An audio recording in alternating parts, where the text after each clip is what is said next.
इसमें 10 तारीख लगी हुई है जून, गवाही की गुलाम हैदर की, और गुलाम हैदर भारत में आ रहा है। उसी टाइम से जो है इनकी रातों की नींद उड़ गई थी, हमारे खिलाफ कार्रवाई करा ली। गुलाम हैदर तो बहुत दूर बैठा है,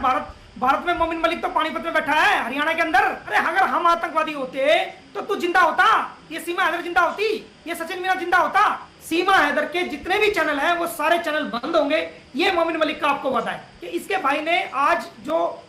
ताजा सगुफा छोड़ा है कि मैंने पाकिस्तान सरकार को गुलाम हैदर के लिए कार्रवाई करने के लिए भेज दिया है और उनको कंप्लेंट मिल गई है और उसकी मुझे रिसीव भी मिल गई है। ये एक ताजा इंग्लिश ने जो है वो एक हवा में जो है एक तीर छोड़ा है।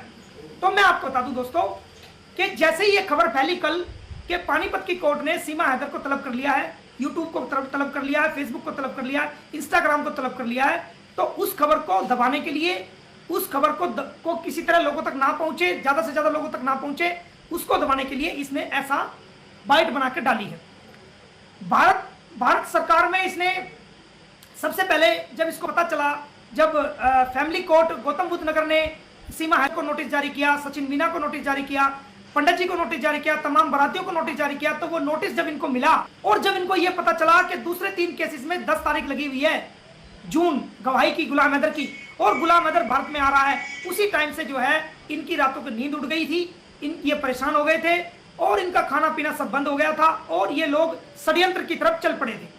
कि किसी प्रकार जो है गुलाम हैदर को भारत में आने से रोका जाए। तो सबसे पहले इन्होंने क्या किया, इसने देखा कि इलेक्शन हो रहे हैं, तो ये इलेक्शन कमीशन के बाहर 2-4 मीडिया वाले खड़े हो जाते हैं गेट के ऊपर। इसने देखा ये गाड़ी लेकर निकल रहा था वहां से, तो फटाफट से 4 लाइन लिख के लाया और गेट पे जाके खड़ा हो गया, जनाब ये मैंने मोमिन मलिक के खिलाफ, गुलाम हैदर के खिलाफ ये हमने कंप्लेंट फाइल कर दिया इलेक्शन कमीशन में। अरे भाई इलेक्शन कमीशन में ना तो मोमिन मलिक कोई एमपी का, मेंबर ऑफ पार्लियामेंट का इलेक्शन लड़ रहा था, ना सीमा लड़ रही थी, ना सचिन लड़ रहा था, ना गुलाम हैदर लड़ रहा था, वो यहाँ का नागरिक ही नहीं है, तो इलेक्शन कमीशन में क्या मतलब। और उत्तर प्रदेश, मैं हरियाणा का, पानीपत में का मेरा बेस हरियाणा का रहने वाला, उत्तर प्रदेश में मेरा क्या मतलब जो है इलेक्शन खराब करने का। और जबकि मैं खुद बीजेपी पार्टी से जुड़ा हुआ हूँ, आदरणीय नरेंद्र मोदी जी की विचारधारा से जुड़ा हुआ हूं, तो वो इलेक्शन कमीशन में कुछ नहीं हुआ। फिर ये गृह मंत्रालय पहुंचे, गृह मंत्रालय से भी कुछ नहीं हुआ, क्योंकि हमने सारे कागज भेज दिए थे पहले, एडवांस केस की क्या हकीकत है, हमने माननीय राष्ट्रपति को, गृह मंत्रालय को और सब जगह इसके जो है कागज भेज दिए थे, तो वो हर जगह भेज दिए थे। फिर इसने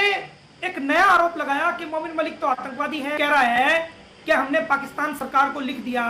वो गुलाम हैदर के खिलाफ कार्रवाई करेंगे और ये करेंगे और हमें रसीद मिल गई है। तूने भारत में हमारे खिलाफ करा ली कार्रवाई, हमारे खिलाफ कार्रवाई करा ली। गुलाम हैदर तो बहुत दूर बैठा है, भारत में मोमिन मलिक तो पानीपत में बैठा है, हरियाणा के अंदर, और रोज जेवर कोर्ट में भी आता है और गौतम बुद्ध नगर कोर्ट में भी आता है और रोज लाइव भी आता है तेरे सामने जब तुझे जवाब देने के लिए। हमारे खिलाफ कार्रवाई कर ली, हमारे खिलाफ कुछ पा गया जांच में, हमें आपने आतंकवादी सिद्ध कर दिया, हमें आपने यह सिद्ध कर दिया कि हमारे पास हवाला का पैसा आता है, हमारे संबंध बाहर देशों से हैं। अरे अगर हम आतंकवादी होते तो तू जिंदा होता, ये सीमा हैदर जिंदा होती, ये सचिन मीना जिंदा होता, या इसका परिवार जिंदा होता।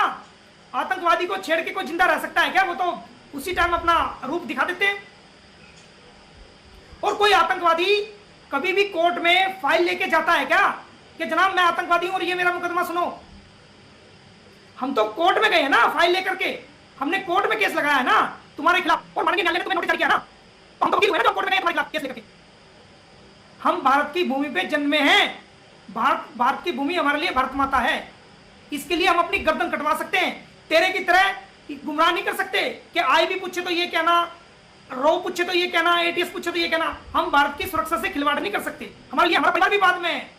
हमारे रिश्तेदार भी, हमारे भाई बहन सब कुछ बाद में, पहले हमारे लिए हमारा देश है, हमारे लिए हमारा प्यारा भारत है, प्यारा हिंदुस्तान है, हमारे लिए पहले हमारी भारत माता है और चीजें बाद में। चारों तरफ से घिर गए, कानूनी रूप से घिर गए, कोर्ट ने उनको बुला लिए, जल्दी सारे चैनल बंद होंगे, ये मैं आपको वादा कर रहा हूं कि सारे चैनल, सीमा हैदर के जितने भी चैनल हैं वो सारे चैनल बंद होंगे, ये मोमिन मलिक का आपको वादा है। मैंने कार्रवाई बड़ी सख्त कर दी है, और ऐसा नहीं है कि एकदम किसी को मुंह बंद कर दो, आप एकदम चैनल बंद कर दो, नहीं, पहले आपको सरकार को लिखना पड़ता है। तो मैंने उत्तर प्रदेश सरकार को बहुत पहले लिखा था, प्रशासन को लिखा था, भारत सरकार को लिखा था, यूट्यूब, फेसबुक, इंस्टाग्राम सबके अधिकारियों को लिखा था कि फौरन एक्ट भारतीय विदेशी कानून 1946 की धारा 11A के तहत कोई भी विदेशी नागरिक ना तो फिल्म बना सकता है और ना सोशल मीडिया का इस्तेमाल कर सकता है, ना टेलीविजन पे कोई चलचित्र बना सकता है, ना कोई पिक्चर बना सकता है और ना उसको पब्लिशर कर सकता है जब तक वो भारत सरकार से परमिशन ना ले ले। तो ये कानून है। इस कानून को इस्तेमाल करने के लिए हमने भारत सरकार के अधिकारियों को बहुत पहले लिखा था, उत्तर प्रदेश के अधिकारियों को बहुत पहले लिखा था। वो तमाम सबूत हमने कोर्ट में दिए कि जनाब, हमने कोर्ट को बताया कि जनाब, हमने उत्तर प्रदेश सरकार को ये चिट्ठी लिखी थी कि आप इस कानून के तहत कोई भी विदेशी आदमी सोशल मीडिया का इस्तेमाल नहीं कर सकता, आप इनके सोशल मीडिया के अकाउंट को बंद कीजिए। हमने